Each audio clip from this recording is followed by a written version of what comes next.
Your body is the house of God. നിങ്ങളുടെ ശരീരം ദൈവത്തിന്റെ ഭവനമാണ്.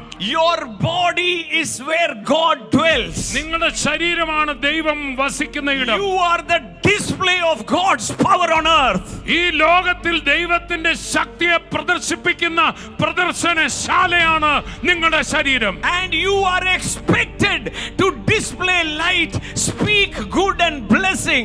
If you do the contrary, you are fighting against your own body. നിങ്ങളുടെ ശരീരം ദൈവത്തിന്റെ ഈ ഭൂമിയിലെ പ്രദർശനശാലയെങ്കിൽ നിങ്ങളിലൂടെ ദൈവത്തിന്റെ ശക്തി, ദൈവത്തിന്റെ അനുഗ്രഹം, ദൈവത്തിന്റെ സ്നേഹം, അതിന്റെ വാക്കുകൾ പുറപ്പെടേണ്ടതിന് പകരം എന്റെ വായിൽ നിന്ന് നിരാശയുടെ, ഭയത്തിന്റെ, അതിന് വിരുദ്ധമായ വാക്കുകൾ പറഞ്ഞാൽ ഒരു വീട് അതിൽ തന്നെ ഛിദ്രിച്ചിരിക്കുന്നു. Holy Spirit is living in you.